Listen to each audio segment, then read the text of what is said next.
Alrighty, so we got Abu Azaitar versus Marc-Andre Barriault. Alright, so Barriault, he's had a tough run in the UFC. He's 1-3.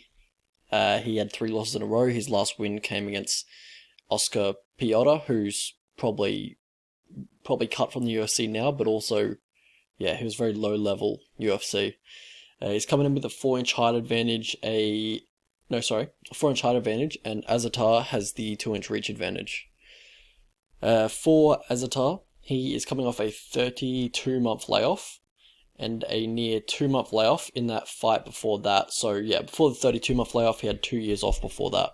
So pretty much, he hasn't fought for a very long time for, consistently. And yeah, it's been 8.5 years since his last loss. So in that long layoff and in the time period that he's had out, does he feel like he needs to improve that much? That's kind of what I'm questioning here.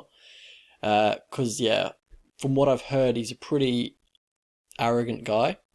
And I don't think he's joking when he says, in one of the WSOF fights, I think Baz Bruton and the other guy were talking about just the pre-fighter meetings, and Azaitar was saying that, that he was asked to rate his grappling and striking skills on the scale of 1 to 10, and apparently he rated both his striking and his grappling at a 10. He rated him a perfect 10. So yeah, obviously don't agree with that. I think he just doesn't seem like the guy that's joking. I'm making assumptions here, but he doesn't seem like the guy that jokes around too much, so I think he's being dead serious. And if he's being dead serious, then he's delusional, I think. Like, his striking is about a 4 out of 10, and his grappling's probably about not much higher than that. So yeah, anyway, we'll get into the key characteristics of these two. Alright, on the feet, Barriault comes forward with pressure. He has very predictable movement, just kind of, doesn't cut off the cage or anything, just kind of comes forward onto you at about a 180 degree angle. He's right in front of you, pretty much wants to be. Like a good jab would do him wonders, because he has that low volume, but also it sets up his right hand, which is pretty much a lot of his offense. So yeah, I think a good jab would do him well. But yeah, it doesn't really use that. He seems to have trouble with range. He's either all the way in or all the way out. He's never really in boxing range where he wants to be, since he generally throws, boxing punches pretty much. For Azaitar, he's pretty sloppy in general. He can be easily pressured onto the fence. Takes the back foot pretty easily. So Azaitar looks to close distance, throw a 2-3 or just winging hooks. He'll switch stance to close distance as well. He, just a lot of the stuff is looping. And Barriault, he keeps his guard up at distance, which is good for, not taking too much damage, but also it kind of hurts him as he doesn't throw any counters, and it's kind of predictable. The opponent knows he's just going to cover up, but it'll be good in this matchup because a lot of Azaitar's stuff will be looping. And what Barriault's pretty good at is that he'll get into, he'll get some neckties, and he'll look for some, dirty boxing uppercuts or hooks. More like frame-off shots, actually. He kind of, posts on his opponent and then looks for the hook. Also, his switch step rear uppercut is pretty nice. Doesn't throw it too often, but in generally, a lot of his stuff is fairly slow. Alright, so grappling tendencies for these two. For Barriault, he's got decent hips, but, if you chain wrestle him, you'll be able to get him down. He is hard to hold down. He will get back to his feet. He's got good get-ups. For Azaitar, his guard is easily passed when he gets taken down. When he is in a scramble or when he's trying to take his opponent down, he'll try to use brute strength instead of technique. Even when he's on bottom, he'll try to use brute strength, even trying to bench press the opponent off him. On the fence, he doesn't widen his base at all. He doesn't seem to have good understanding of how to defend a double leg on the fence, so his opponents have no trouble kind of sweeping his legs to the side after he gets his hooks in.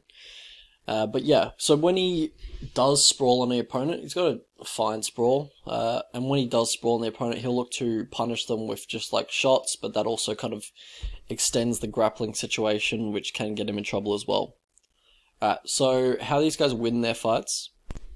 For Azaitar, he's aggressive, I'll definitely give him that. He seems to have a fair bit of raw power once one of his haymakers, connect clean, so he does seem to have a bit of power, and he is fairly athletic as well, so it kind of helps him, just with the lack of technique that he has. And yeah, he's very aggressive, which is good, because that kind of, a good amount of aggressiveness can cancel out a lot of technique. For Barriault, how he wins, he's very durable. I liked his aggressiveness in his last fight, came out really aggressive, which is definitely what he needs to do. I'd say he has the cardio advantage in this one, but generally doesn't. He's generally a little passive in fights. In my opinion, both these guys are not UFC level, maybe very, very low level UFC, if you want to give them that. But yeah, just in my opinion. So how these guys lose their fights? For Azaitar, he overextends, telegraphs on his power shots, easy to duck under, go for a reactive double or just whatever you want, really. When he gets taken down and put on his back, he seems to be a fish out of water, doesn't really know what to do. Just poor takedown defense in general, and also poor cardio, seems to slow after 1.5 rounds. How Barriault loses, he usually gives up the speed advantage, which he probably will be doing in this fight as well. He's a slow starter, he's too passive in fights. He's too passive in the clinch as well, grappling situations. Doesn't hand fight very often in the clinch or look for underhooks to really, set the tone of the fight. He's just too passive. Pass the victory for these two. For Barriault, keep the guard up when he's blitzing because he's going to be throwing those looping punches. Leg kicks at distance. Azaitar doesn't check them. Also uppercuts if he's going to be bum rushing in. I'm happy with either uppercuts or covering up. Just if you think once you get the read on his blitzes and the distance he's covering, then you can go for the uppercuts. Also, just maybe for a reactive double just under his blitzes as well, and look to control the clinch, which is where Azaitar has been controlled in previous fights.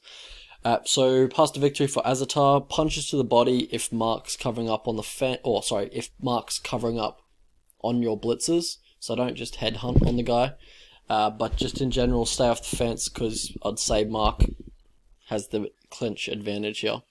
How I see this fight playing out, I could see it being very back and forth, maybe a sloppy kind of type fight, maybe sloppy fight of the night type stuff. But kind of frustrating if you bet either side because there's so many openings for, both parties. I can see Azaitar blitzing him with combinations as Barriault covers up and then continues with his forward pressure, landing a few decent right hands maybe. That's probably the whole fight. In my opinion, I don't think it's going to change too much from just how they usually fight. I don't think either of them will make the necessary adjustments to tip the fight heavily in their favour. I think it ends up being very close, probably a split decision, maybe Barriault taken over late. Likely depends on who's more aggressive in the judges' eyes, which will likely be Barriault, who's coming forward. So I think Barriault takes it 30-27 or 29-28. So prediction is Barriault by decision. I think he wins this fight just around 51% of the time, like just above a pick'em, in my opinion. Alright, so we're looking at the line now.